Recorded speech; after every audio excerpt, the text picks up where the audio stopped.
अरे भर तो झोली अरे मेरी या मुहम्मद, भर तो झोली अरे मेरी या मुहम्मद, लौट कर मैं न जाऊंगा खाली। भर तो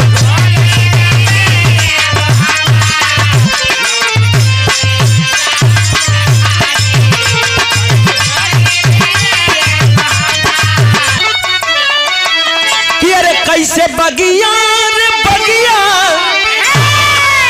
अरे कैसे बगिया के फूलवा अरे मुरझाई गईले, अरे मुरझाई गईले, जब रहली बसंत फूल वरिया में, जब रहले बसंत फूल।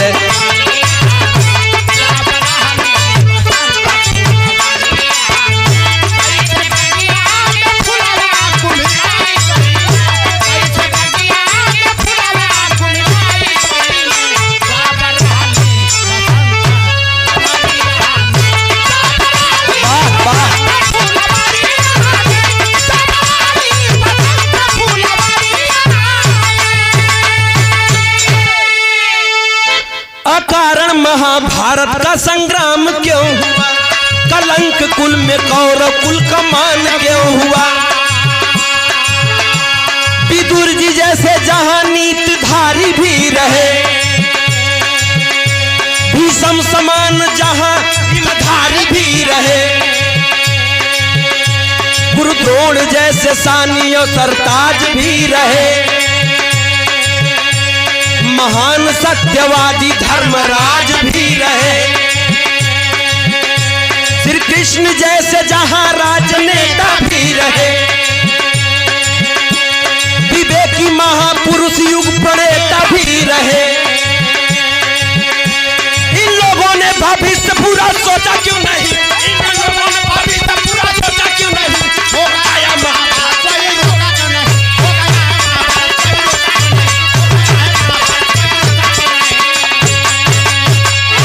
पीढ़ी खत्म बा। अभिमन्यु और उत्तरा के कोख से जन्मे राजा परीक्षित, राजा परीक्षित के मन में एकदम आखिरी पीढ़ी चला था, ओकरा बाद से आज तक पता नहीं लगल कि वो वंश के रहल। लेकिन राजा जन्मेजय के मन में एक सवाल चलत बा कि हमार परिवार इतना लंबा चौड़ा रहल है, कहीं ना कहीं से चूक हुआ है, इसलिए हमारे परिवार का विनाश हो गया। सोचत हुए विचारत हुए और सोच सोच के रात दिन परेशान हुए, रात की नींद नहीं आवता। का सोचत हुए मास्टर,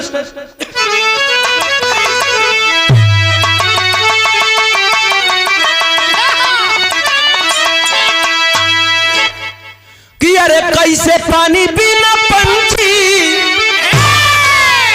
अरे कैसे पानी बिना पंछी अरे मुरझाई गईले, अरे मुरझाई गईले, अरे जब रहली बसंत फूल वरिया में, जब रहली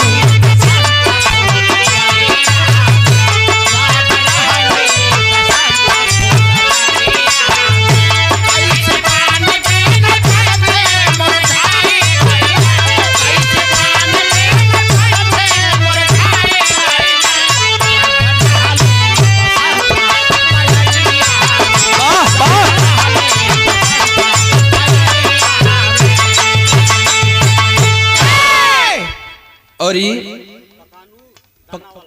पकानू दाना वाला, अच्छा भूजा वाला, हम 30 रुपये बनवे भी करी, बहुत सही दे है सुधीर, 30 रुपये एक दाना भुजवाता हूँ। बहुत बहुत धन्यवाद।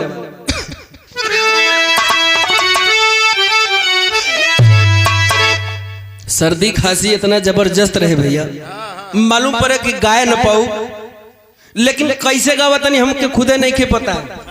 ये हमार डब्बू भैया जाने, अखिलेश भैया, ये दोनों हमारे शेर जाने। माई भगवती के आशीर्वाद निभा जाओ तो अच्छी बात बा।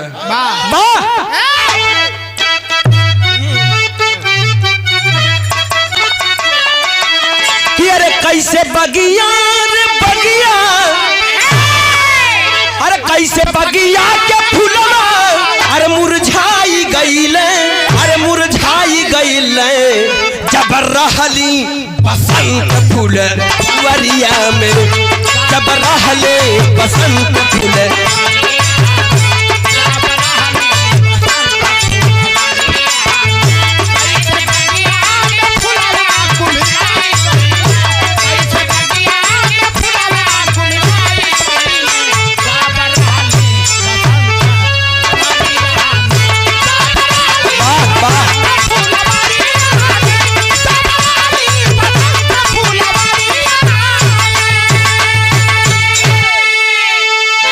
अकारण महाभारत का संग्राम क्यों हुआ, कलंक कुल में कौरव कुल का मान क्यों हुआ।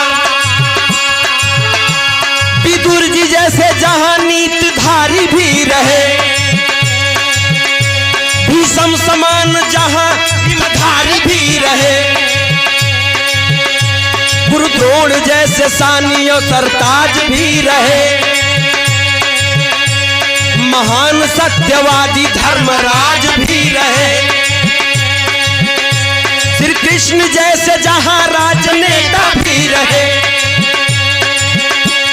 विवेकी महापुरुष युग प्रणेता भी रहे। इन लोगों ने भविष्य पूरा सोचा क्यों नहीं, इन लोगों ने भविष्य पूरा सोचा क्यों नहीं, हो गया महाभारत कोई रोका क्यों नहीं, हो गया महाभारत कोई रोका क्यों नहीं,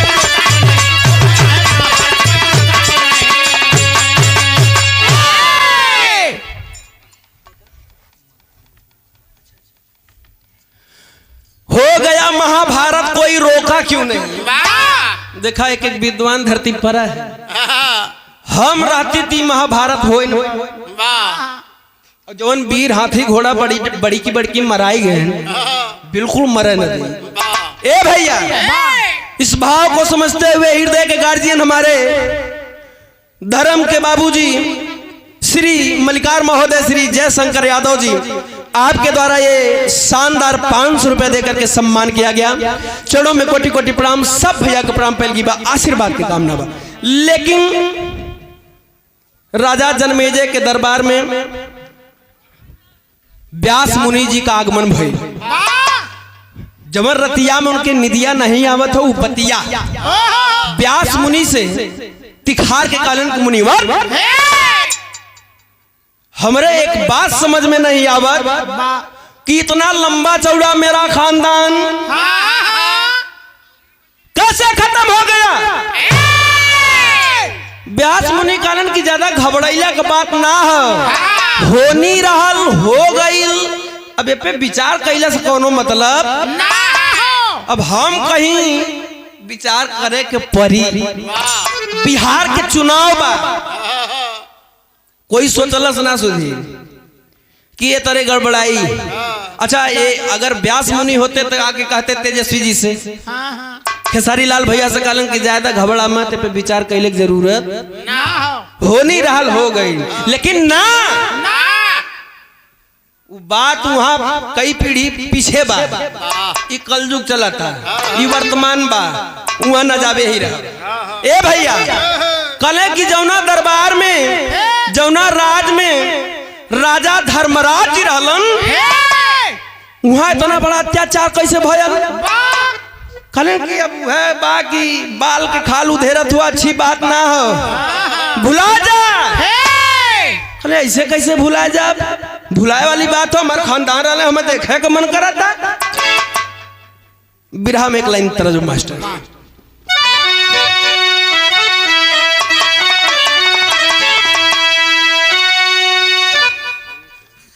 वाह स्वर्गीय रामदेव उस्ताद हमान के दो पीढ़ी ऊपर से हमान के पुरानिया जेकर हमारे बाबूजी के गुरु जी गावत रहल का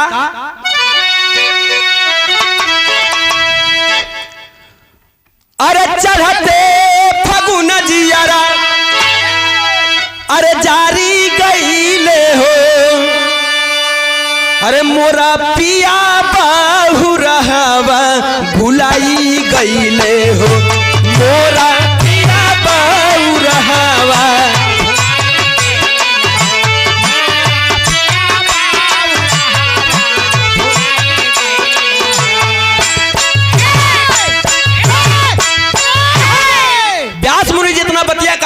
बात से बाहर आवे का प्रयास राजा जन्मेजय नहीं करत हूं। का भैया कि अरे शंका के समुद्र में, अरे शंका के समुद्र में अरे घेराई गईल हो, अरे घेराई गईल हो। राजा ज्ञान के डगरिया भुलाई गईल हो, राजा ज्ञान के डगरिया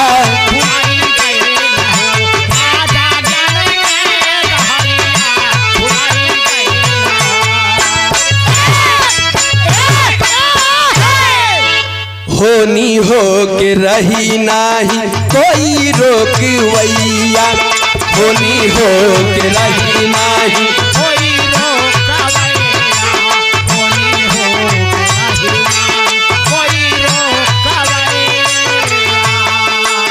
घटना अचानक घट बली समैया, घटना अचानक घटे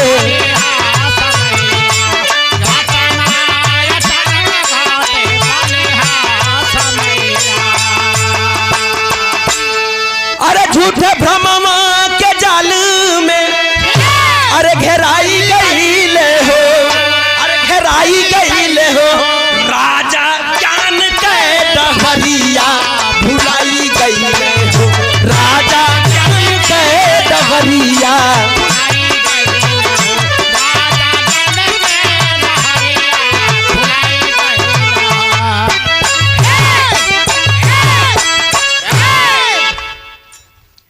जन्मेजय कहले अगर बुद्धि से होखे काम तो रुक सके बड़ी घटना। व्यास मुनि जी अगर मैं वहां होता तो मैं इतनी बड़ी लड़ाई नहीं होने देता। व्यास मुनि कहने लगा तो मनवा ना, जब तक बाल के खाल खाल के बाल न उधेल ले तब तक तुम माने वाला हमके नहीं लगा था। कहले तब ऐसे कैसे मान जा, कुल खानदान की बात है। ए भैया इस भाव को समझते हुए हमारे हृदय के गार्जियन आदरणीय श्री अविनाश यादव अरविंद भैया, चोलापुर ब्लॉक सेक्टर नंबर 3 से जिला पंचायत सदस्य, आपके द्वारा 200 रुपया देकर के सम्मान किया गया। चरणों में प्रणाम, सब भैया के प्रणाम पहलगी। लेकिन कहना बात व्यास मुनि जी कहने एक बात तो के बतावत है, बात अगर गठिया के रख ले तो जीवन में हमेशा सफल रहबा, और अपने मन के करबा तो कहीं न कहीं धोखा खा जाइबा बेटा। राजा जन्मेजय कहलन कि कहा तोहरो बतिया सुन ले ही। व्यास मुनि जी जन्मेजय के बताओ फिर हम एक लाइन तरज बा।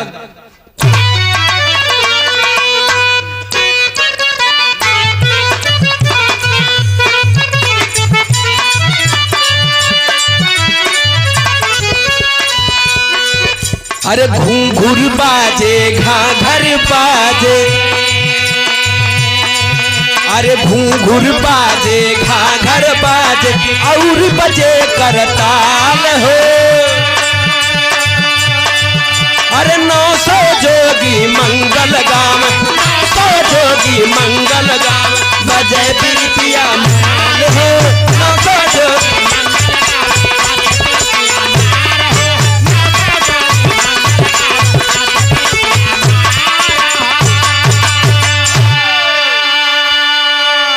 व्यास मुनि कहलन की जो बात बीत गई ओका पीछे छोड़ दा, भविष्य अपन आगे के देखा।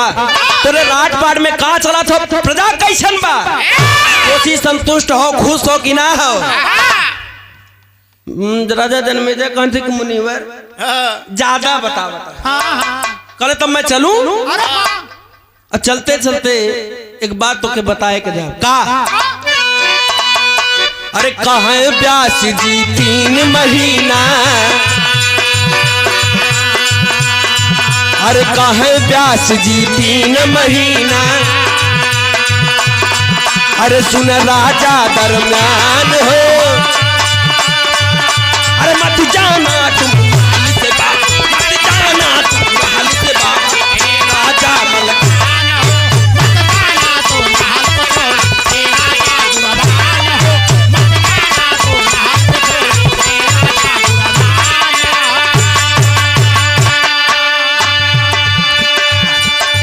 अरे अगर महल से बाहर जाना, अरे दक्षिण दिशा की ओर न जाना, अरे जाना भी तो बात किसी से, जाना भी तो बात किसी से, मत करना बलवान हो। अरे 3 महीना महल से बाहर, अरे तब जाके हम तो हरो संग।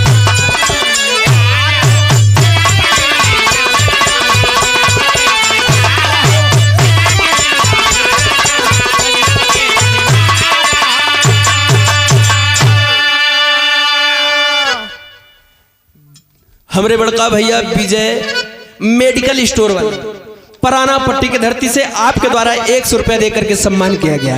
चरणों में कोटि कोटि प्रणाम, सब भैया के प्रणाम पहले आशीर्वाद की कामना। कल की राजा 3 महीना महल से बहरे मत जाइया। कल वो काहे बदे, कल जितना कहा थी उतना करा, ना करबा तब भोग जाबा कि 3 महीना महल से बाहर नहीं जाना है। कल ठीक बा, कल ठीक ना बा, अगर जइबो करिहा तो दक्षिण दिशा को ओर मत जाइहा। अगर दक्षिणो दिशा की ओर चल जाइहा तो कोई अजनबी व्यक्ति से बोलिहा ओलिहा, अगर बोल देला तो जान लिहा खतरा से खाली ना। मैं चलूं कल जाके हुआ तो चला 4-6 कदम तो पहुंचा दे। जाके राजा जनमेजय व्यास मुनि के पहुंचा के वापस आ गए। धीरे धीरे समय कटता, बिरहा में टेरी बमास्टर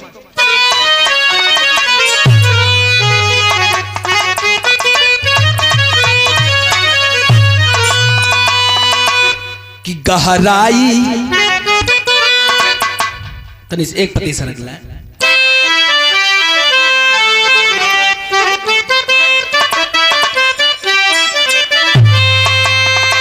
कि अरे गहराई मालूम सागर की नहीं, अरे गहराई मालूम सागर की नहीं, अरे पंछी भले लागले पर्वत के ऊंचाई, अरे ऊंचाई। ए भैया गहराई मालूम सागर की नहीं, पंछी भले लागले पर्वत की ऊंचाई, गहराई मालूम सागर की नहीं। धीरे धीरे समय कटे लगल है भैया। वो 3 महीनवा का 15 दिन बीत गए। अब 1 महीना का खाली 15 दिन बीता बा, अभी 45 दिन बाकी बा। अब वही 45 दिन बाकी बा। 30 90 माने 3 महीना में 90 दिन, अब वही 75 दिन वाले बाकी बा। तब ले घटना घटी बाबूजी कि वही अच्छा धीरे धीरे जब समय बीतने लगल, राजा के दिमाग से बात हट गई कि व्यास मुनि जी कुछ हमसे कह के गए बड़े। बात दिमाग से जब निकल गई, 15वें दिन महल से बाहर जंगल की तरफ राजा के कान में एक रोने और चित्कार करने की आवाज आती है, किसी अबला की आवाज आती है। राजा कहले न रे हमार प्रजा इतना खुशहाली में बा, ई रोवत के बा, पता करे के चाहिए।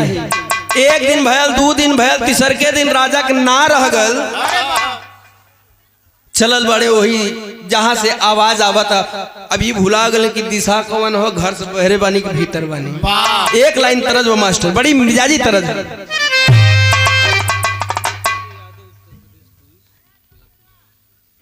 आदरणीय श्री शिवचंद यादव जी, उत्तर प्रदेश पुलिस, चोलापुर वाराणसी, आपके द्वारा ये 101 रुपया देकर के सम्मानित किया गया। चरणों में प्रणाम, सब भैया का प्रणाम पहले आशीर्वाद के कामना।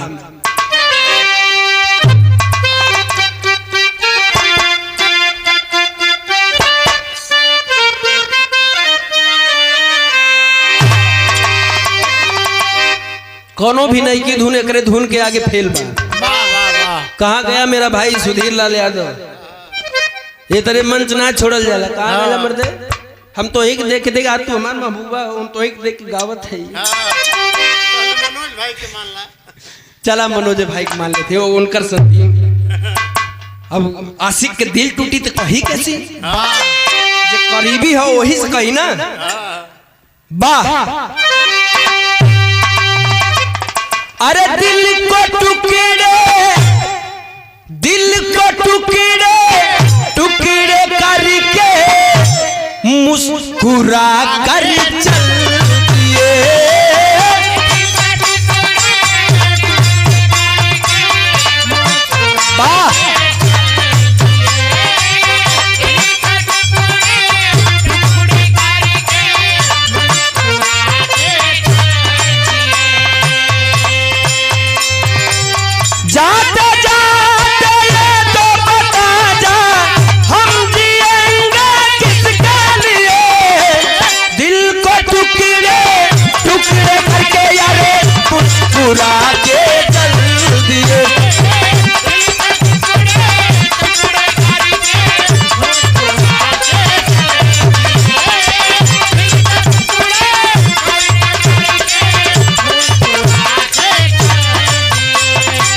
और ये पशु डॉक्टर श्री दिलीप यादव जी भुजाड़ी की धरती से आपके द्वारा ये पुनः एक बार और शानदार 200 रुपया देकर के सम्मान किया गया। चरणों में प्रणाम, सब भैया प्रणाम पहल की आशीर्वाद के कामना। लेकिन राजा का करत हुआ, अरे सुन के दुखिया करो न राजा, अरे सुन के दुखिया करो न राजा, यार तेगा उठा के चल दिए। सुन के दुखिया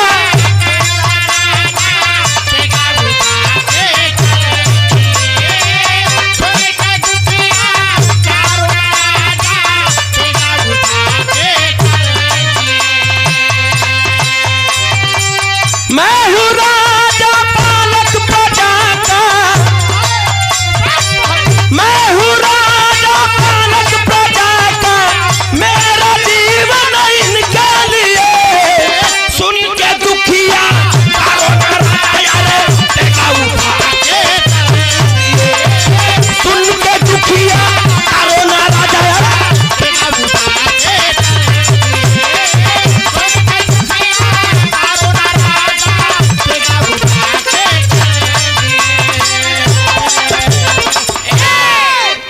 और इस भाव को समझते हुए हृदय के गार्जियन आदरणीय श्री हमरे धर्म के बाबूजी श्री लालजी यादव नेताजी के आप छोटे भाई जो कि सेना में कार्यरत है आदरणीय श्री रमेश यादव जी, आपके द्वारा ये शानदार 200 रुपया देकर के सम्मान किया गया। चरणों में कोटि कोटि प्रणाम, सब भैया के प्रणाम आशीर्वाद कर। लेकिन भाव टूटा कि ना चाहिए। अपने महल से बाहर आए व्यास मुनि की बात भुलाए, अपने महल से बाहर आए व्यास मुनि की बात भुलाए। अपने महल से बाहर आए व्यास मुनि की बात भुलाए। अपने महल से बाहर आए व्यास मुनि की बात भुलाए। होनी तो हो करके रहेगी, होनी तो हो करके रहेगी, राजा बुला कर चल दिए। सुन के दुखिया करो न राजा, उठा के चल दिए। सुन के दुखिया करो न राजा, तेगा उठा के चल दिए। सुन के दुखिया करो न राजा, तेगा उठा के चल दिए। ये पंच व्यास मुनि के कहल गई जोन शब्द जोन वचन रहे कि 3 महीना महल से बाहर मत जाना राजा, अगर जाना भी तो दक्षिण दिशा की ओर मत जाना, अगर जाना भी तो किसी से बात मत करना। है सारी बतिया भुलाए के वो मेहरारू रोवाता। वह रुदन सुन करके बाबूजी राजा जन्मेजय वही जंगल की ओर चलल बड़न, जाके देखत हुए वहां एक दृश्य देखे के मिला था। जंगल में जब पहुंचलन तो एक दृश्य देखत हुन कि कोनो औरत अपने लड़का के नहीं, कोनो औरत एकदम छाती पीट पीट के रोता। राजा जाकर के उस महिला से पूछते कि अरे क्यों रो रही हो? अरे हमारे राज में इतना खुशहाली है, तुम रोने वाली क्यों? कौन हो? कौन सी आफत आन पड़ी है? अरे आज नहीं 15 दिन से हम तो रोवाई सुना था। कल की राजान बात सुन बात करेजा फट जाई। बिरहा में तरस बदलत मास्टर।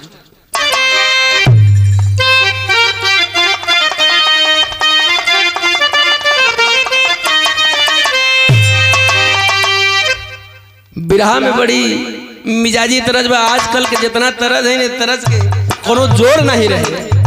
का चूसता देवरा, चूसता देवरा, चूसता देवरा, चूसता।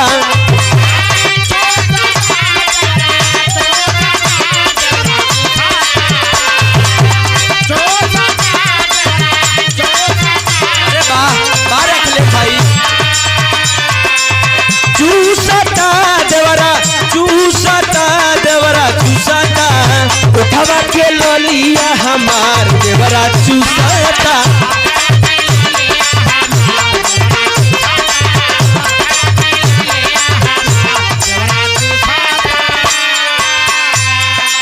ई बिरहा ऐसन हो आदरणीय हमरे गुरुजी बिरहा सम्राट विजय लाल यादव गुरुजी के दिहल प्रसाद, यही प्रसाद का मन रोज खाईला। लेकिन वो औरत बतावता रोवली माई, रोवली माई, रोवली माई, रोवली। क्या बात है, क्या बात है।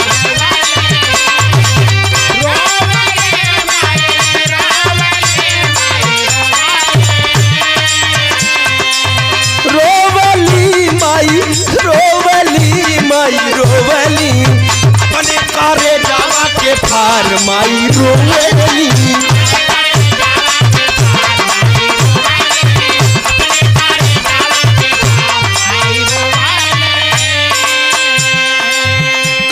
विपतिया माई असुआ गिरावेलू,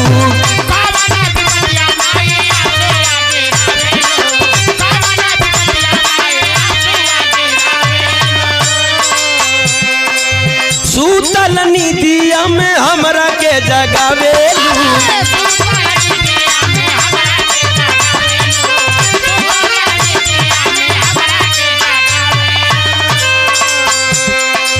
रोवली माई, रोवली माई, रोवली, रोवली माई, रोवली माई, रोवली बेटवा के लसिया निहार माई रोवली।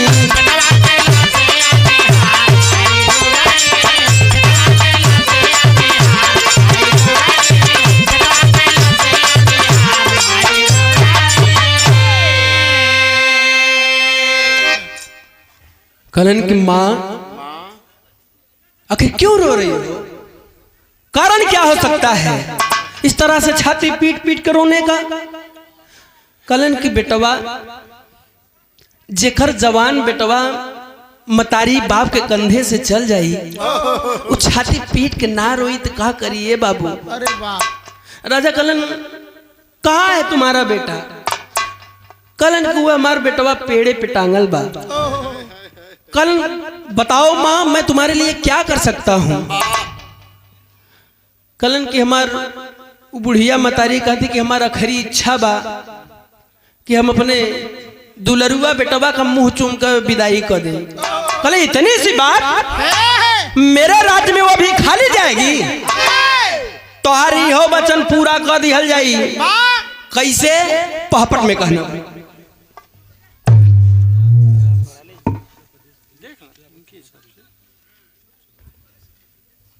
राहुल यादव उत्तर प्रदेश पुलिस चोलापुर थाना आजमगढ़ के पावन सरजमी से आपके द्वारा ये 100 रुपया देकर के सम्मान किया गया। चरणों में प्रणाम, सब भैया के प्रणाम पहले आशीर्वाद के काम। आइए मास्टर।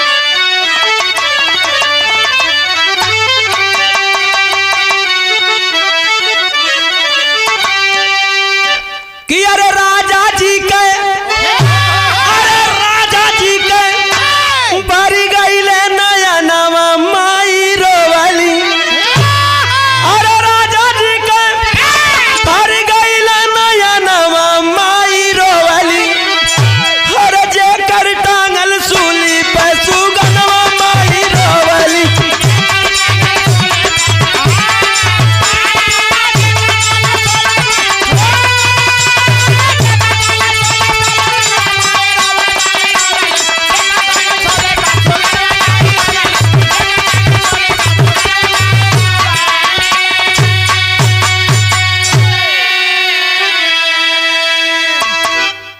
और ये इस भाव को समझते हुए हमारे जौनपुर के सिराजे हिंद, जौनपुर की धरती से आदरणीय श्री हमारे मौसा जी श्री वीरेंद्र यादव जी सिकंदरपुर की धरती से आपके द्वारा 100 रुपया देकर के सम्मान किया गया। आप हैं नहीं लेकिन आपके नाम से आशीर्वाद आ नहीं रहा, बराबर मिल रहा है।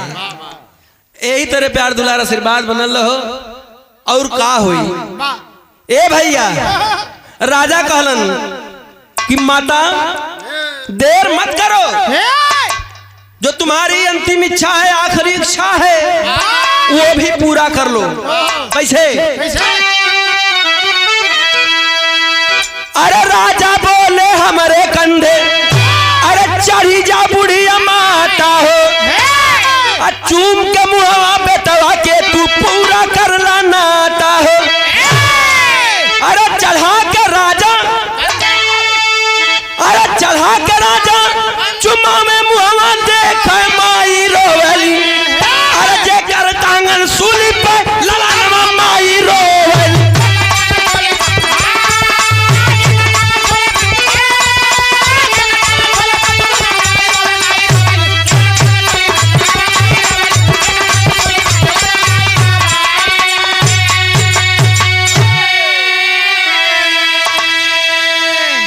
अरे चुम्मा ले तुम्हें देरी भयन, राजा के मन घबराई है, फेर की गर्दन ऊपर देखल कैले धोखा खाई हो। अरे चुम्मा के बदल कैले बात तूफानमा माई रोवली, मास पुत्र के चबात बाते बाते मनवा रोवली।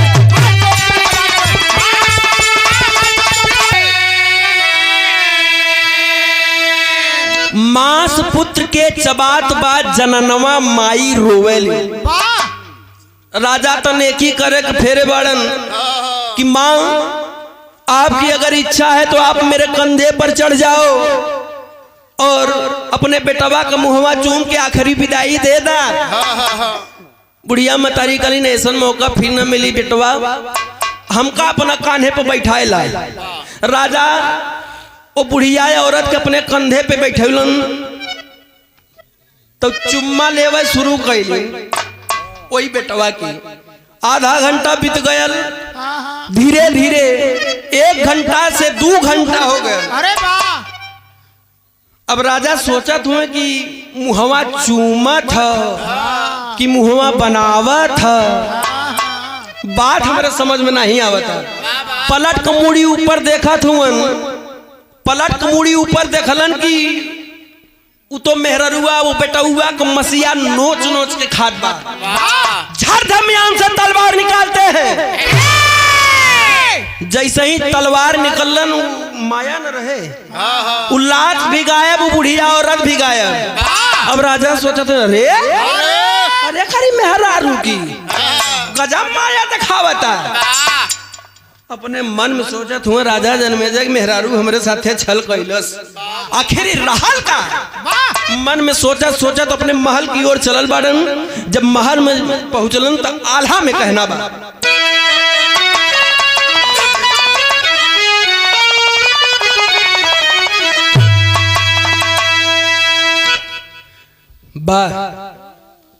कि हाय राम कि अरे चांदी टली जाइए रे सूरजवा टली जाइए। अरे लेकिन हो न हरियाणा सकल के उतार,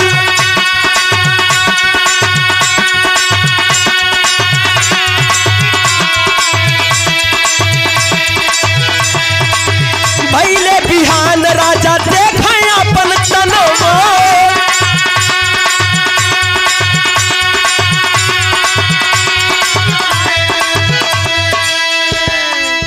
कि पड़ल दाग बाटे कोरी सफेद के हो पाए।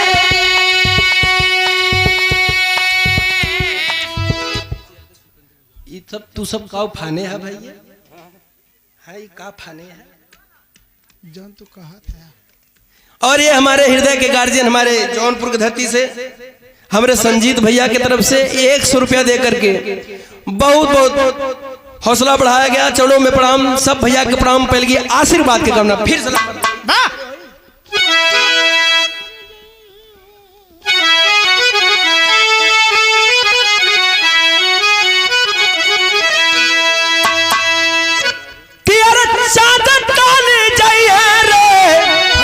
अरे सूरजवा लेकिन हो न हरियाणा साके कोई ताल।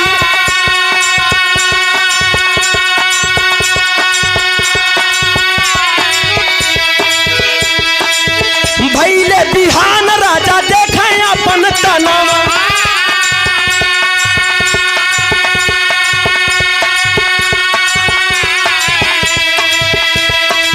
पड़ला सफेद दागी कोढ़ी के बेकार।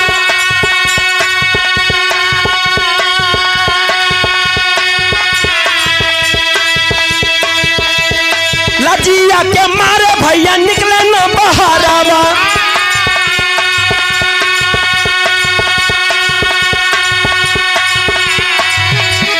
दीनावा खराब ऐसन कैले करतार।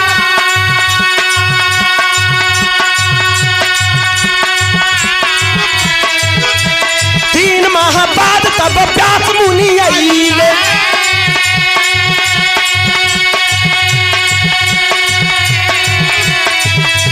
राजा के हालत याद के हंसले ठठाए।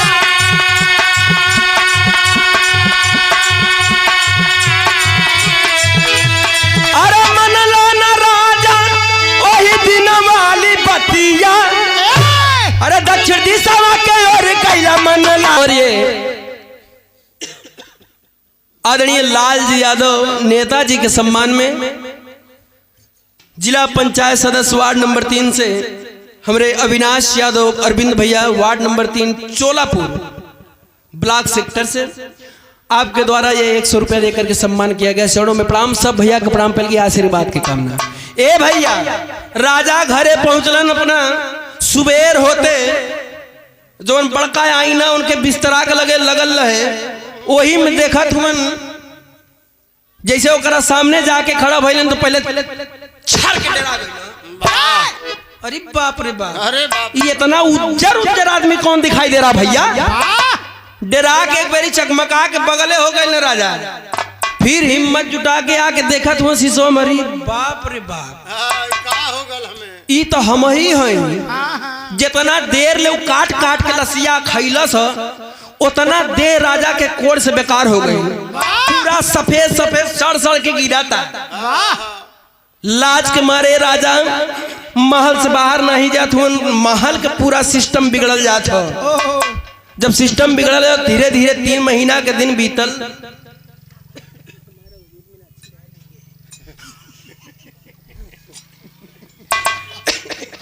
ए भैया जब व्यास मुनि 3 महीना के बाद राजा जनमेजय के दरबार में अइलन, इनकर सकल सूरत देखलन तो बड़ा जोर से ठठाए के हंसलन। ना मनला चल गईला चौके दक्षिण दिशा में कहले रही कि 3 महीना मत जाइहा। क्या कहला जाए के कहले व्यास जी अब ई सब उल्टा पुल्टा ना बतावा, हमके ई बतावा कि जवन शरीरिया मार उल्टा सीधा हो गई सही कैसे हुए। व्यास मुनि कहलन सही तो कह दे लेकिन बड़ा कर्मठ करे करी। मान गईला ना, पहले ही स्वीकार करा कि जवन होनी हो तवन हो के रही। कोई माई का लाल कोई माई का बाबू टाल ना साए। कहले ऐसे कैसे मान ली। कहले ना मनबा ना ठीक होई। कहले अगर मान जाइबा एक कथा सुनावे तो के चलत है हम। अगर कथवा में तनिको संकोच मत करी। अगर संकोच कैला तो तहार कोढ़ ना सही हुई। अगर संकोच ना करबा तो कोढ़ ये धरती पर से हटा दे। कहले जल्दी करा, लेट मत करा, तुरंत सुनावा। हम 3 महीने से बहरे नहीं कर रहे। व्यास मुनि कथा सुनावे शुरू करें। कौन कथा बा? वह कथवा सुनावत हो महाभारत वाला। रोजाना युद्ध हुआ करता था। रुंड मुंड लासन से मैदान पटा रहत रहा। ध्यान से सुनिहा। रुंड मुंड लासन से मैदान पटा रहा। 7 हाथ गहीर खून का नदी बहत रही। इतने बड़े बड़े बलशाली थे जो अपने भुजाओं की ताकत से रथ को ऊपर आकाश में फेंक दिया करते थे। हथिया के लोग आ देत रहो। यही पक्का दे राजा जनमेजय चबूरी बांध लेना। अरे बाप रे, हथिया लोग आ देत रहे। अच्छा फिर मन में सोचा थोड़ा कि हथिया जब लोकावत रहना तो गिरते रही हुई कि ऊपरे हुई हैं। झूठ बोला चला। शंका देखा मन में पैदा हो गई। जब शंका पैदा हो गई, कहानी कथा सुनाए के राजा जनमेजय से व्यास मुनि कहलन कि कहीं संकोच ना न कैला। कहले कि हमके एक बात ही बतावा, जवन हथिया कुल फेंकत रहला ऊपर तू अब ही वही बाटी कि सब गिर गए हैं? सही बात है। कहले बात मर्दवा यही शंका का देला ना, जा भोग जाइबा। अब व्यास मुनि उनके प्रमाण देवे चलत हन कि जवन भयल तो सही भयल, जवन आकाश में फेंकल रहल उ सच्चाई बा। कैसे प्रमाण देत हुन? कैसे?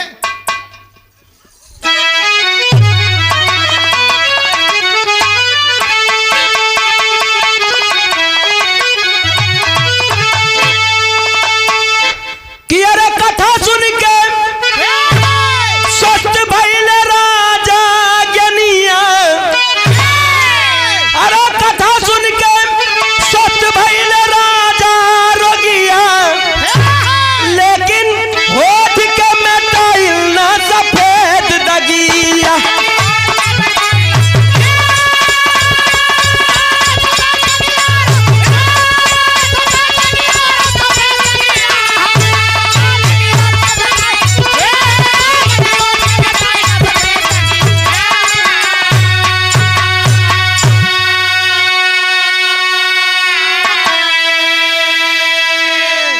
अरे मंत्र पर कमंडल के पानी गगन में मारे। अरे हाथियन के हड्डी गिरल जमीन पे सारे। अरे अचरज से राजा देखे बैरगिया, लेकिन होठ के मिटाइल न सफेद दगिया।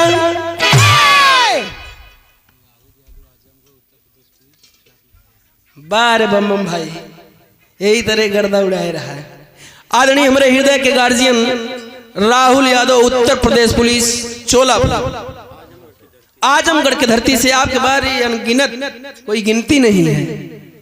एक बार पुनः 100 रुपया 100 रुपया दे करके सम्मान किया गया। चढ़ो में प्रणाम, सब भैया के प्रणाम फैलगी। अब अहिले राजा अपन उठावा चबुरिया पहनले बाड़। जब कमंडलवा में मंत्र पढ़ के आकाश की ओरी व्यास मुनि फेंकलन, तब झरझर झरझर बड़की बड़की हथियन का हड्डिया अस्थि पस्थि सब गिरे लगल। कहेंगे अब तो उठवा खोल द मर्दवा। देखा हुआ कुल बड़े बड़े गिरा था ना, बिहान तो अपने राज्य से साफ करवाई है। जितना दूल्हे चबुरी बनहले रहे राजा, उतना दूल्हे वही उजरे बा। कले ये कैसे सही होई? कले शंका कैला है ई ना सही होई, इतना लेके झेला तू। गुरु प्यारी गुरु गणेश गुरु रामलाल मुर्मा का। अरे स्वर्ग में से चंद्रिका कवि बच्चन के विजय पताका।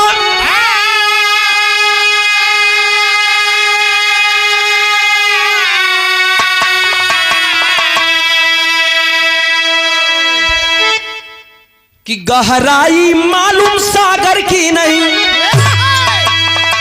रामदेव चंद्र हाथ के साथे कुंवर कन्हाई। गहराई मालूम सागर की नहीं।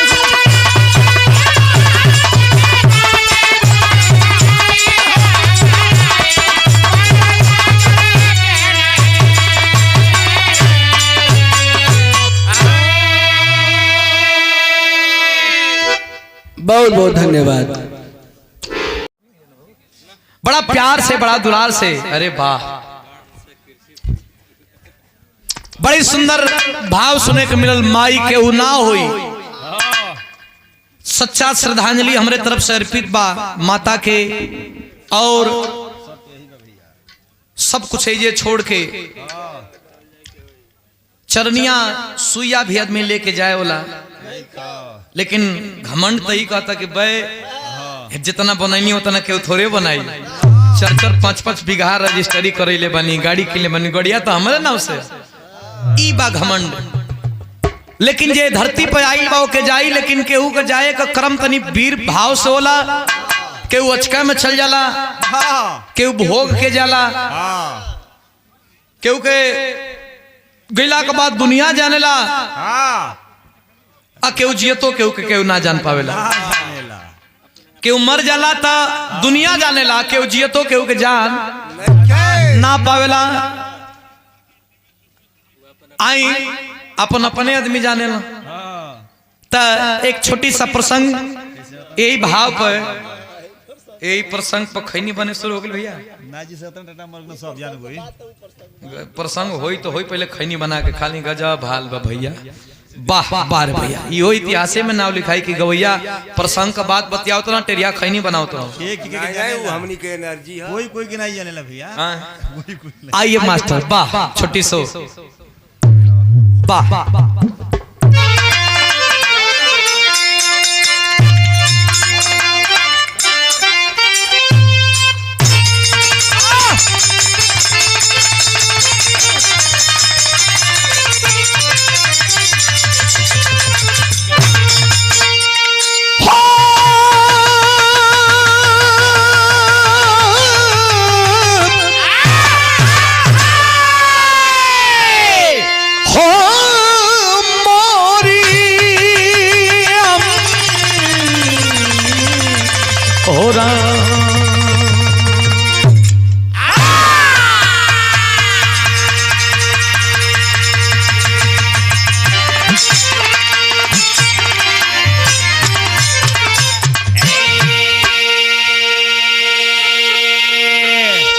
बड़ी सुंदर भाव।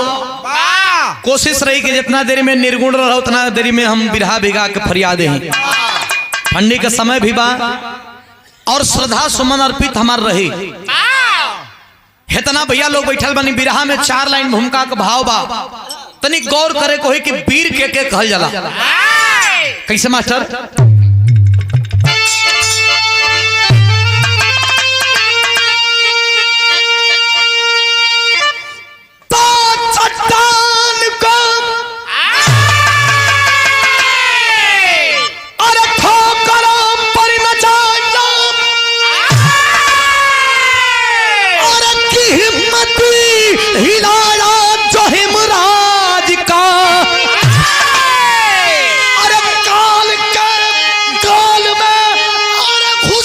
दुश्मन को मारा और मान मर्दन किया रंगबाज का। झुके ना रुके ना हटे जो कभी ना, और पिला के लहू और प्यास दिल की बुझाया। असल पीर होते हैं संसार में, अंधेरी निशा में दिशा जो दिखाया।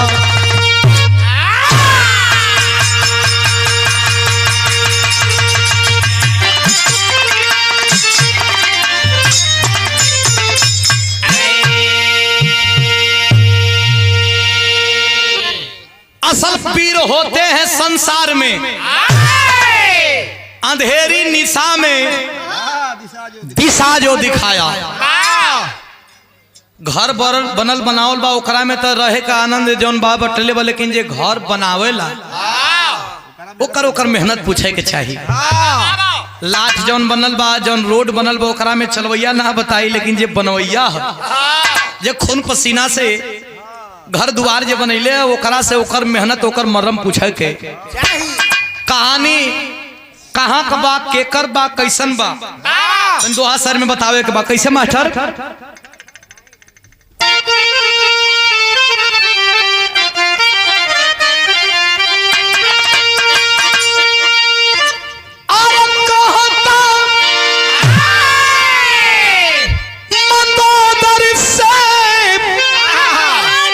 अमरजीत बिरावा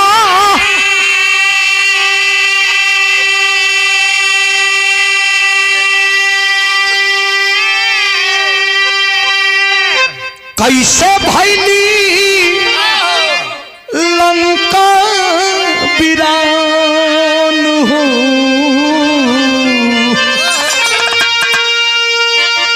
अरे कैसे, अरे दशानद से पितामह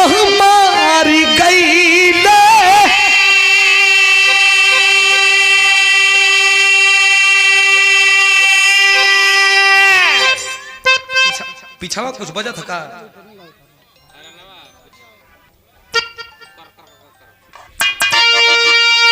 अरे कि कैसे अरे दशानन से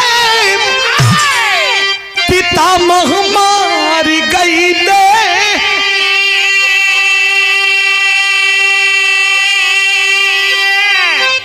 माई बाबू कहवा हमार हो, माई बाबू कहवा हमार।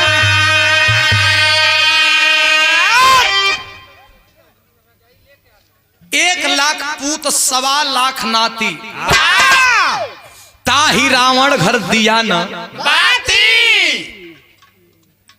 भगवान राम के बाणों से लंका वीर विहीन हो चुका था और लंका में कोई वीर नहीं बचा था। मंदोदरी रानी बैठ करके और अपने पूरे खानदान को मरते हुए आंखों से देखी थी, बैठ करके आंखों में आंसू ली है।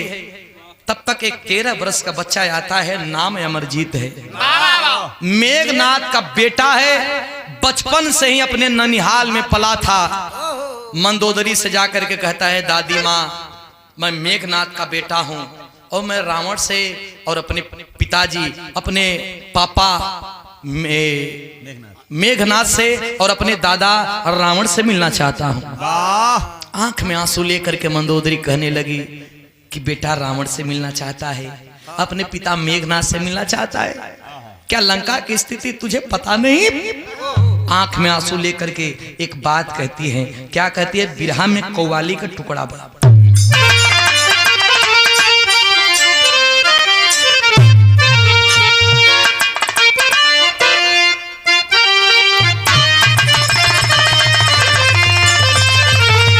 वह कव्वाली हो। अरे भर तो झोली, भर तो झोली, अरे मेरी या मुहम्मद, भर तो झोली, अरे मेरी या मुहम्मद, लौट कर मैं न जाऊंगा खाली, भर तो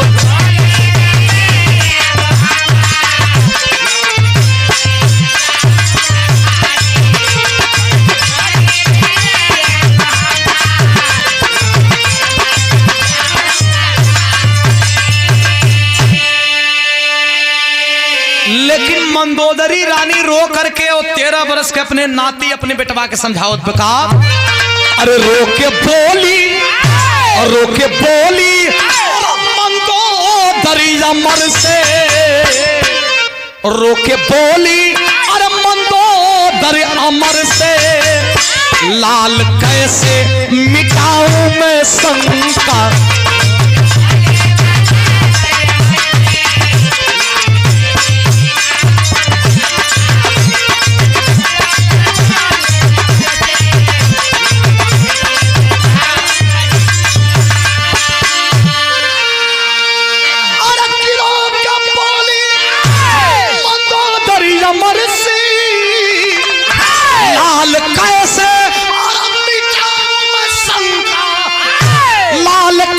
मिटाऊं मैं शंका।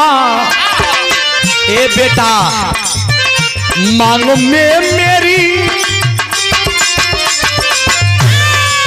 अरे मांग में मेरी राख भरी है, मांग में मेरी राख भरी है, देख ले राख है सारी लंका, मांग में मेरी।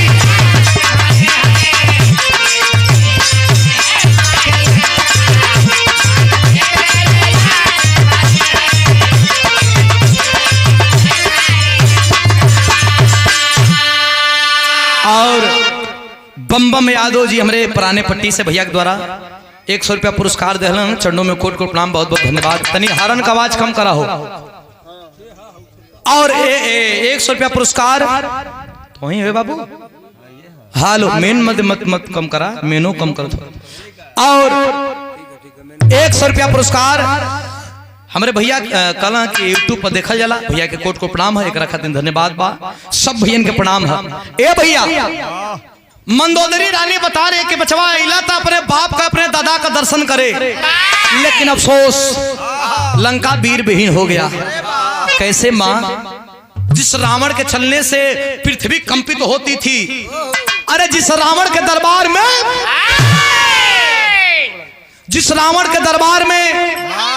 बड़े बड़े देवी देवता चूल्हा चौका किया करते थे, उस रावण को, उस मेघनाथ को मारने वाला कौन पैदा हो गया माँ? मंदोदरी बताती है कि सुन बेटा कि कैसे क्या हो गया।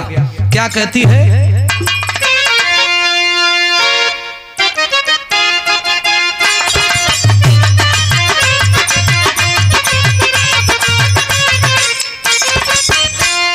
मंदोदरी रानी उस बच्चे से बता रही है, हर सीता कर पितामह तेरे लाए थे, हर सीता कर पितामह तेरे लाए थे, नार के वास्ते रहुबर भी लड़नी आए थे।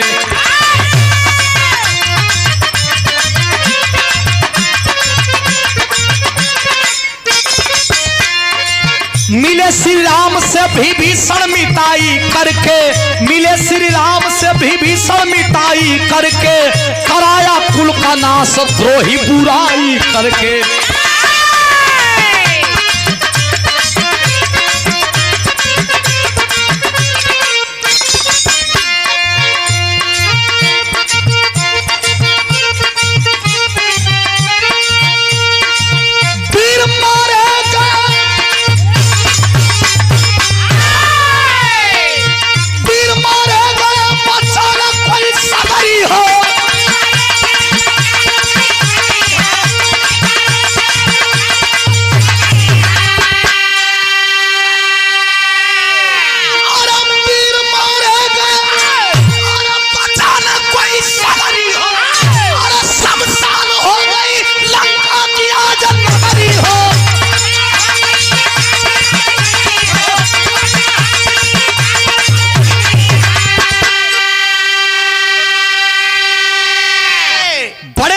मारे गए। जब वीर मारे गए बेटा,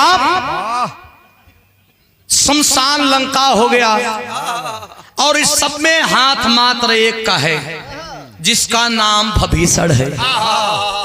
लंका में बैठे हुए लंकापति रावण को छूने की किसी की हिम्मत नहीं थी, लेकिन रावण का भाई विभीषण जाकर के कुलद्रोही पूरा भेद बचा करके और लंका को वीरों से विहीन करा दिया। अरे 13 बरिस का लड़का रहा, लेकिन रहल जहर को पुड़िया। अरे माई, तब तो हमार दुश्मन राम और लक्ष्मण नहीं बड़न, हमार दुश्मन राम लक्ष्मण नहीं बड़न, हमार दुश्मन भभीषण बड़न, और हम भभीषण के मारब। है लंका सोना का लंका आज वीरन से विहीन हो गयल। 13 बरिस का लड़का भभीषण के मारे बदे जब योजना बनाओ बा, तो बिरहा में एक तरज मास्टर बड़ा रंगरूट तरज हो कौन हो।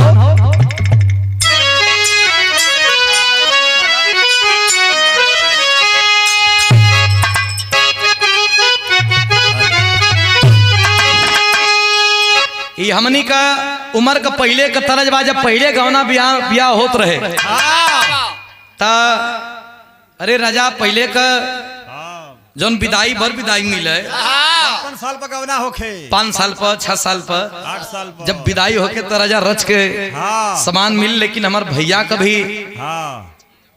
कभी विदाई हुए तो मार खावा काजर मार के इहो टाइटल न की। अरे क्या कहना है राजा, जाहो हम मिस कदनी कहाँ से हम कहाँ बताएं।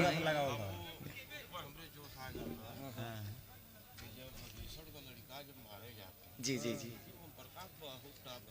हाँ तरुणी सेनोले, लेकिन हम अमरजीत वाला गाँव थे। हाँ पुराने पट्टी से हमारे पंचम ड्राइवर यादव भैया के द्वारा सम्मान के लिए चरणों में कोट कोट नाम और ये वीर भाव पे आशीर्वाद दलन, चरणों में कोट कोट नाम। जब विदाई होत रहल पहले के समय में तो कुल मिले खजा बतासा। अरे राजा 8 बज जाला विदाई करावे में हो, पहलवा भोर में विदाई होके, लेकिन 8 बज जाला। जैसे मनीष भैया का 8 बज गई विदाई करावे में, पहल के नहीं यार झूठ मत बोला। हम लाइव देखली रामासरे का लाइव देखली 8 बज गई। हालांकि ससुरारी में जितने समय बीतेला उतने मजा आवत है। नीक लगेला हैं? नीक लगेला भैया। ए भैया नहीं तरह जो समय कब कौने समय कब कोनो लड़की का बियाह गौना हो गई दोंगा हो गई, जब दोंगा हो गई तो कर भौजाई पूछत है कि परिवार कैसन मिलल है तो बताओ बका बतावे।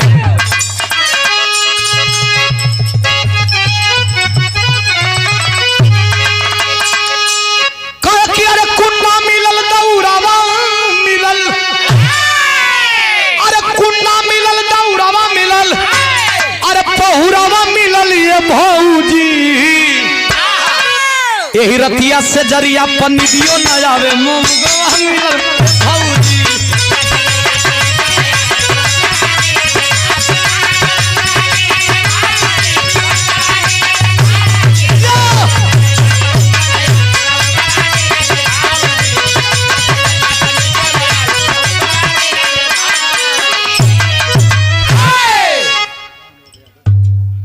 राम अवध यादव बाबूजी श्री राम अवध यादव जी पराना पट्टी के ऐतिहासिक धराधाम से 500 रुपया पुरस्कार देके ई भाव पे आशीर्वाद दिलन।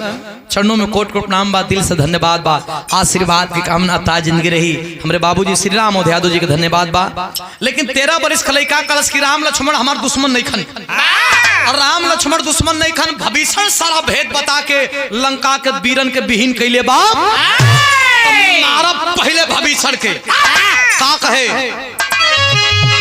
अरे कि देखी हलदिया फाटल छतिया, देखी हलदिया फाटल छतिया, और तूफानवा करबुए मैया, अरे तूफानवा करबुए मैया। अरे मुदई करण में उतारब पनिया, पठानवा करबुए मैया।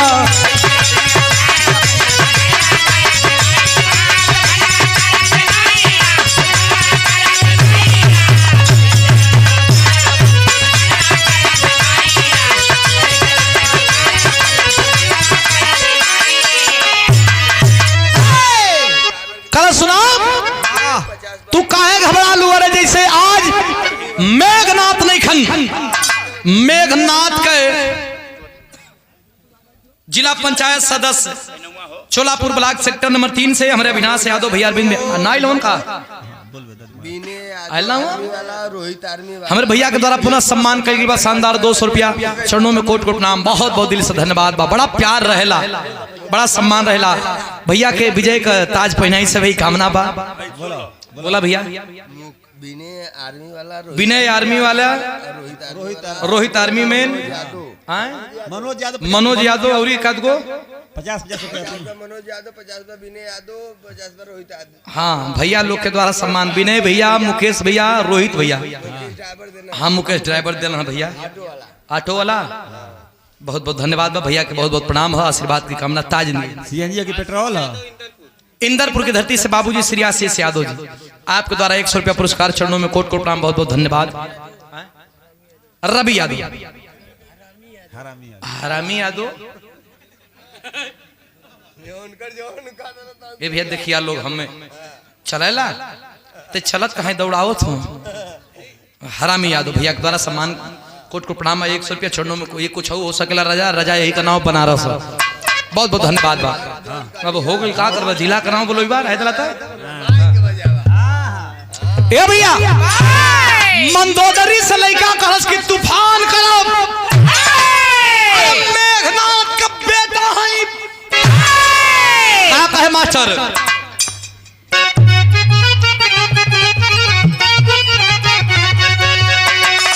अरे कि बन के मेघनाथ माई, अरे बाजी तोहरा भरा पे।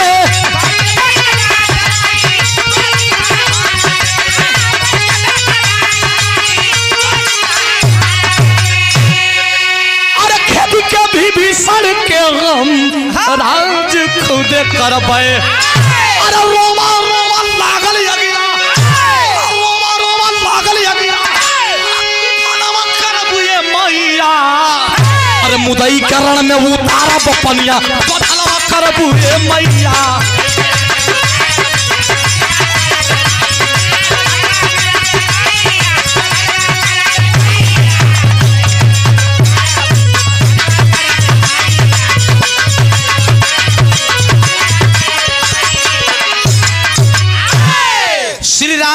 यादव मुगल सराय सिपाही जी ना हो, श्री राम भरोसे यादव मुगल सराय की धरती से शानदार 100 रुपया छन्नों में कोट को प्रणाम, दिल से धन्यवाद, आशीर्वाद की कामना ताज जिंदगी। कल से माई बस भविष्य का पता बता दे थे कि असली वीर भी लंका का बचल हो। अब पानी जाई वही मंदोदरी रानी कली के रे बेटवा तोर दादा रावण शंकर जी के पूजल कुछ ना उनकर केहू बना उखाड़ पैलस। तू अब हालहर लड़का अब 13 वर्ष कलश के शंकर भगवान के दादा खाली पूजले रहा। हम शंकर भगवान के पूज के अपना बस में कैले हैं।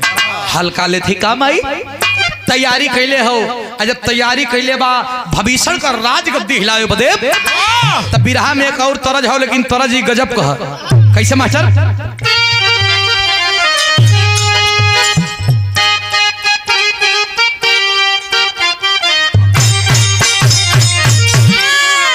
ये हम दोनों भाई का उस्ताद विजयलाल गुरु जी के कमाल के गावेदन। कैसे? अरे कि का बौरा गइलू ना, का बौरा गइलू ना, अरे कि का बौरा गइलू ना, ये लैया का बौरा गइलू ना।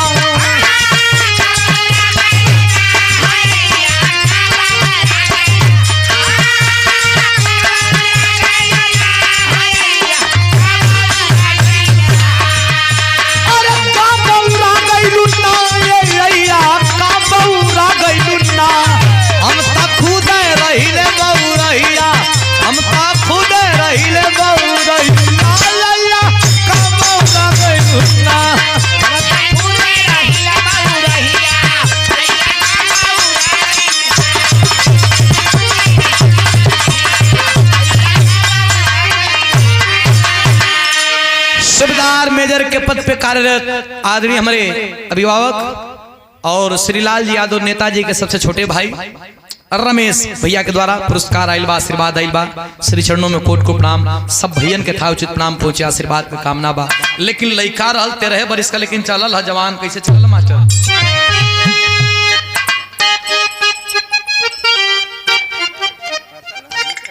वाह जवान चलल है तब। अरे पाका, अरे पाका, अरे पाका जवानवा नार गरजल, पाका जवानवा नार।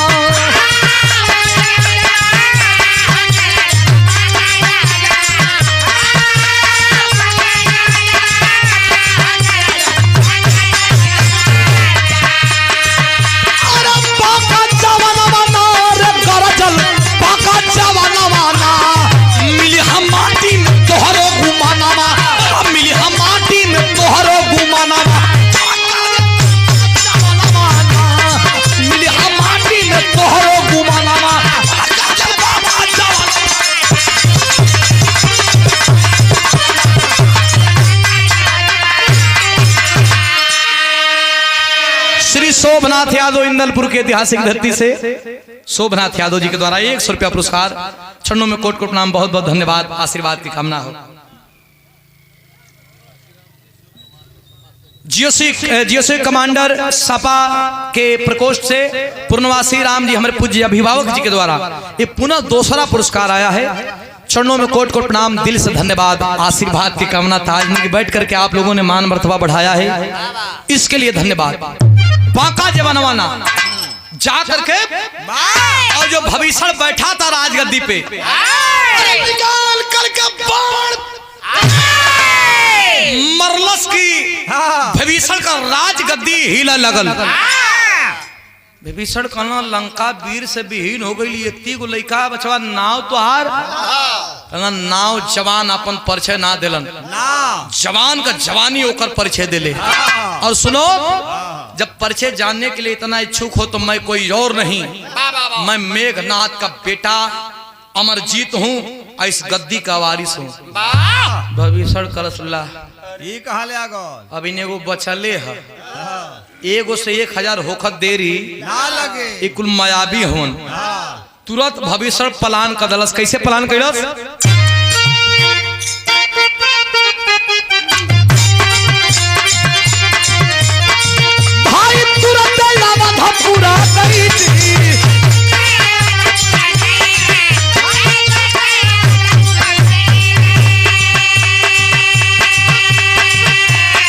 रुपया पुरस्कार गुलशन पाल बबियाओं की धरती से पुरस्कार। धन्यवाद प्रणाम। बाकी से भाई तुरंत रावधपुर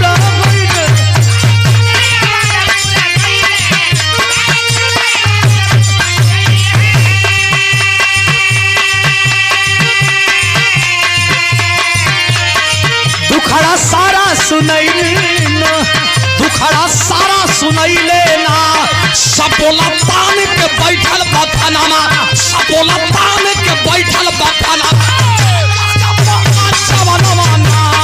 सपोला तान के बैठल बथनामा।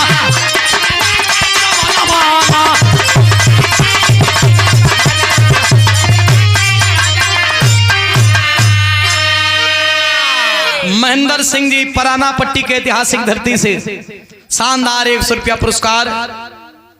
चरणों में कोट कोट नाम बहुत बहुत दिल से धन्यवाद बा। मार के 13 बरिस का लड़का राजगद्दी लंका का राजगद्दी पर बैठ गई। टूअरन नियन वहां से निकलना विभीषण अयोध्या की तरफ रुख कदलन। अब बैठ करके कोई राजगद्दिया पर बैठ के एक बात कह का मास्टर टेरी के भाव बा तनी सरक जा। अरे मरे राम, अरे बिरल से खाली भइले देशवा, बिरल से खाली भइले देशवा। अरे बाजी खत्म कराया खानदान तीरन से, तीरन से।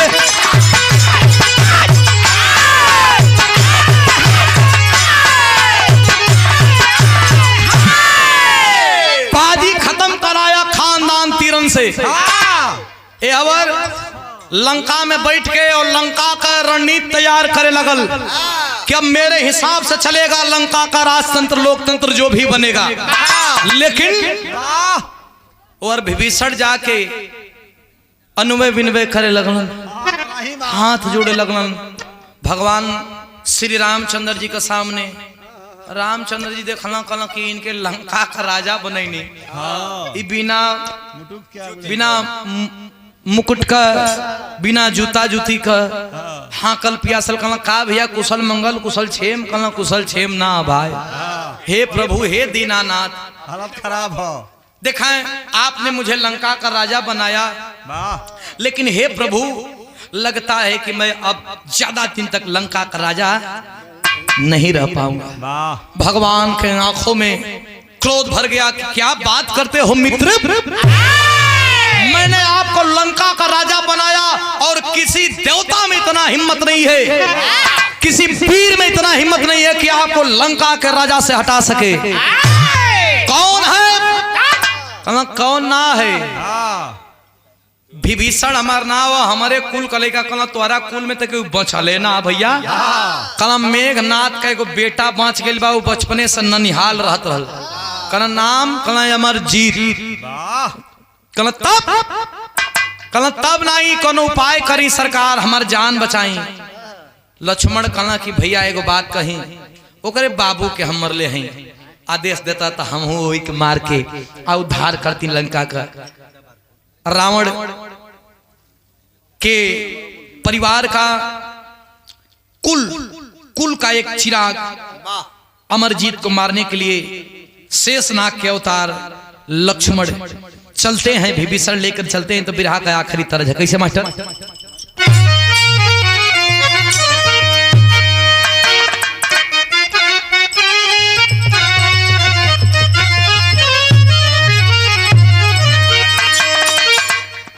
कनवासी कहत बा,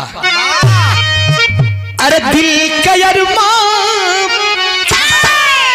मनीष भैया भैया हो सुना तनी जितने पश्चिम जीवा तनी मिठाई आवे जला हेर से तेरे कटत जीवा तो तने मिठाई है। बनारस के बोली तो एकदम खौरा होला खैला तू भूखो लाग रहा कब नहीं भाई खा ले ले अतने इनकरे और मीठ बोल जाला, हमारे और भी मीठ।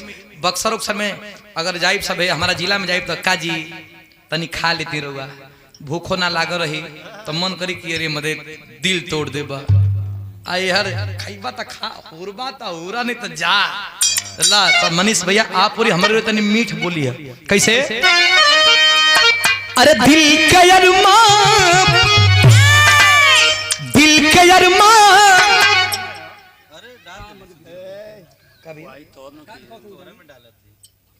चला ठीक आओ तनी काम हो गए।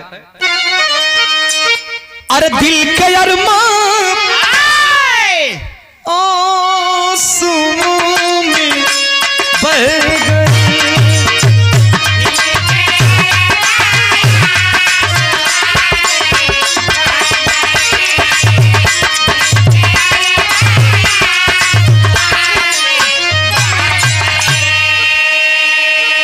लेकिन लक्ष्मण जी जब साथ लेकर चलते हैं, जब साथ लेकर चलते हैं विभीषण को, तब अरे ठोके ताली, अरे ठोके ताली, वीर समर में चल दिए।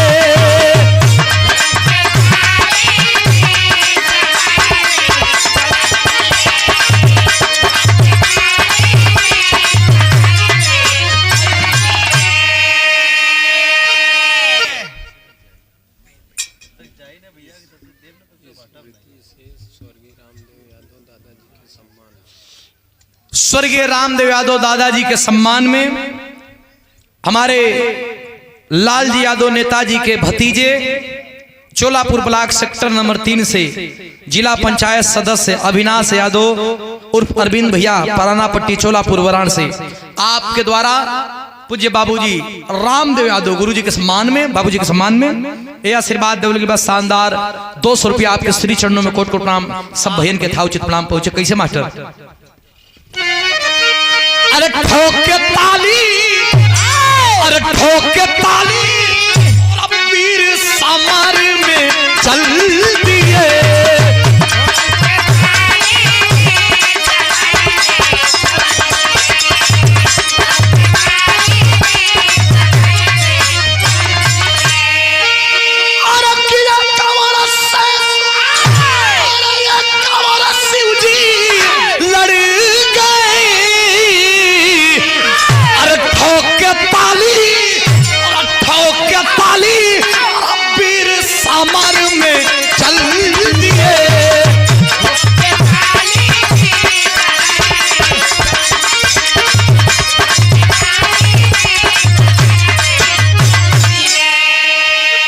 लक्ष्मण जी जब अइलाहन विभीषण के लेके वही लंका में, पुनः एक बार लक्ष्मण जी लंका में आते हैं।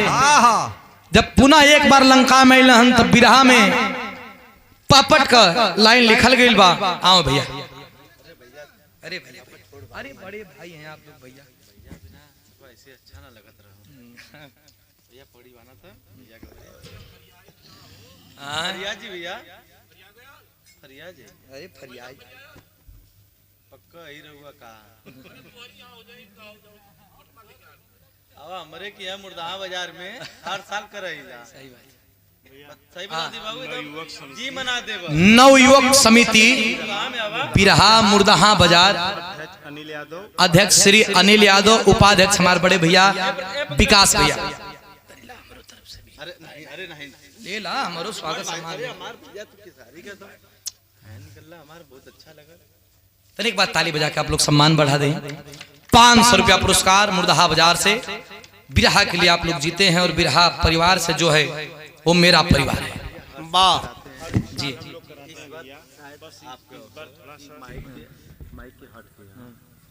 चला माइक जरूर है, बताइए हाँ लोगों पहले बता दें। ठीक, अरे बड़ भाई पहले इन्फॉर्मेशन दे दिए। बहुत बहुत धन्यवाद। ये प्यार भाई आप लोगन का ये आशीर्वाद 500 रुपया पुरस्कार हमारे बेटा भैया दोनों भैया लोगों के द्वारा सम्मान बढ़ाओ गई बा। निमंत्रण भी बा कि अब की बरी आपका सेवा चाहत नहीं जाता, हम तो सेवक ही जाए, सेवा में हमेशा पानी जा, दोनों भाई सेवा करे खातिर तैयार हो जाएगा। बहुत बहुत धन्यवाद। बस सब बहन के प्रणाम।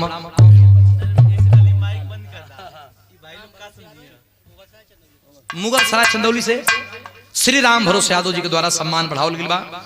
शानदार 100 रुपया चरणों में कोट कोट प्रणाम, दिल से धन्यवाद। आखिरकार उस लंका में मेघनाथ का बेटा को मारने के लिए लक्ष्मण जी आते हैं। हाँ जब आते हैं तो वहां का स्थिति क्या बना है मास्टर? पपट भाव।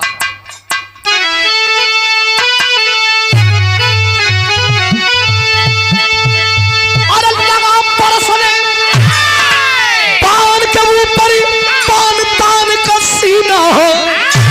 अरे भीड़ गया है अमरजीत पहलवान तान का सीना हो।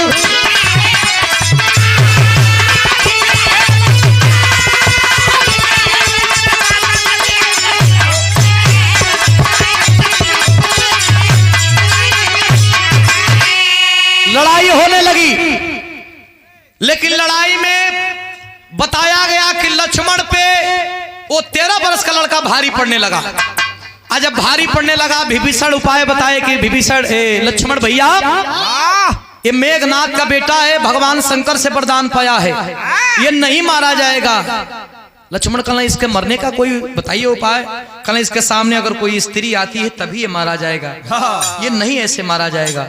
मेरा बिरहा बताता है कि पुनः मैया सीता को लक्ष्मण जी की जान बचाने के लिए आकर के लक्ष्मण के सामने खड़ा होना पड़ा।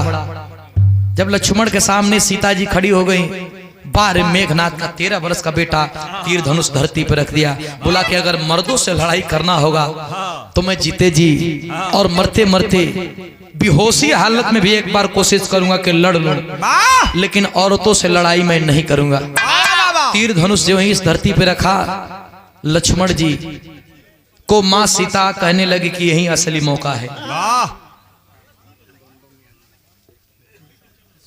श्री बम्बम यादव जी, हमारे बम्बम भैया के द्वारा सम्मान बढ़ावल गई बा, शानदार 100 रुपया चरणों में कोट कोट नाम बा, दिल से धन्यवाद बा। आशीर्वाद की कामना, ताज जिंदगी रही। लड़ाई का मैदान तैयार हो गया और उसी लड़ाई के मैदान में होता क्या है मास्टर? आल्हा का भाव है। पकड़ के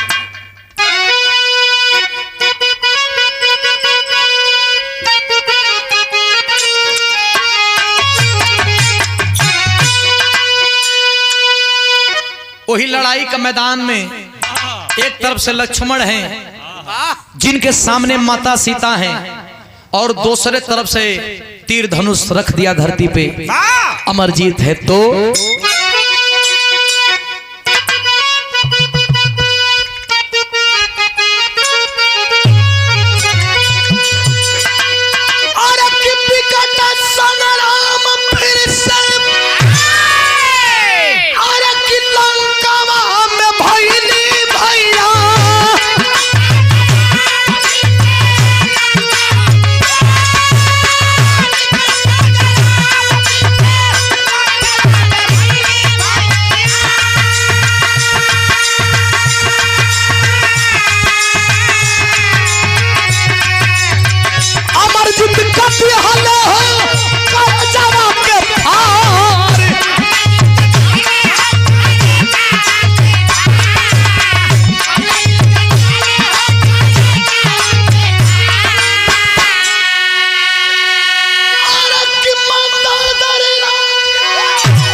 श्री सतीश यादव जी ताला हमारे बड़का भैया के द्वारा इस शानदार 200 रुपया पुरस्कार आयल हो। चरणों में कोट कोट प्रणाम हो।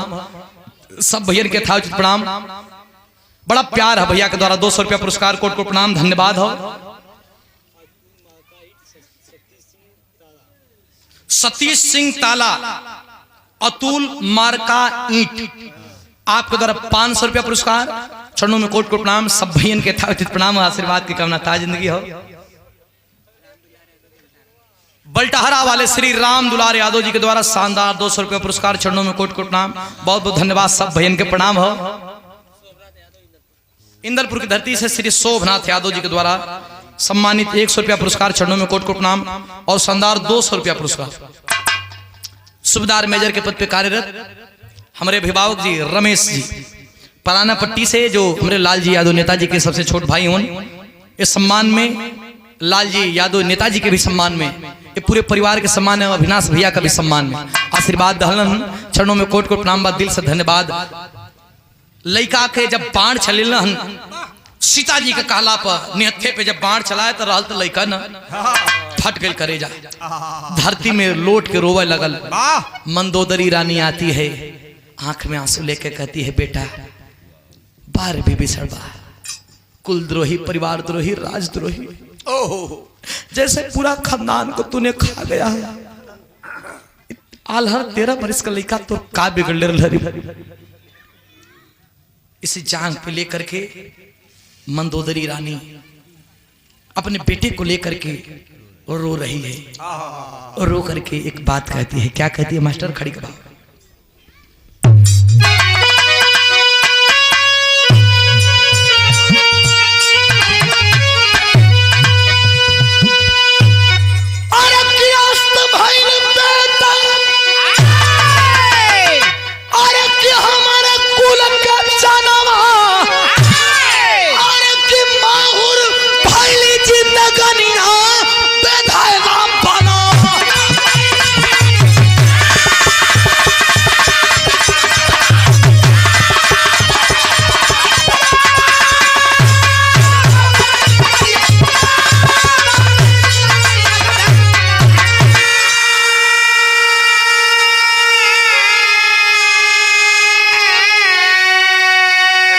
श्री राम सागर यादव पराना पट्टी की धरती से शानदार 200 रुपया पुरस्कार। चरणों में कोट कोट प्रणाम। सब भैन के था उचित प्रणाम पहुंचे। माहुर भैली जिंदगनिया बेधैला बनवा। मरते हुए लड़के को बोली कि तू आखिरी चिराग बचा था बेटा, तू भी चला जाएगा। एक काम कर, तेरे पूर्वज भी चले गए लेकिन पूर्वजों के लिए काम कर। समुद्र से बालू और समुद्र से जल मंगवाई और उसी मरते हुए लंका के आखिरी चिराग के साथ करती है क्या? अरे हमारा जीत दिहले पुरखल का पिंडा पानी और फिर से राजा बनने और की विभीषण महाज्ञानी।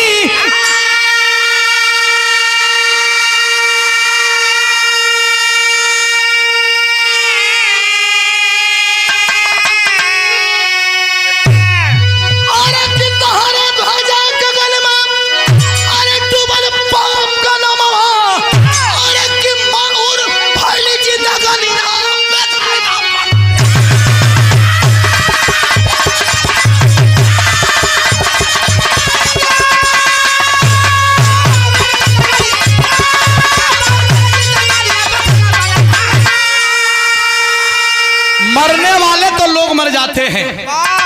मर गए अमरजीत, अपने दादी माँ के जांग पे ही अपना सर रख करके दम तोड़ दिया। लेकिन एक बात ख्याल करिएगा,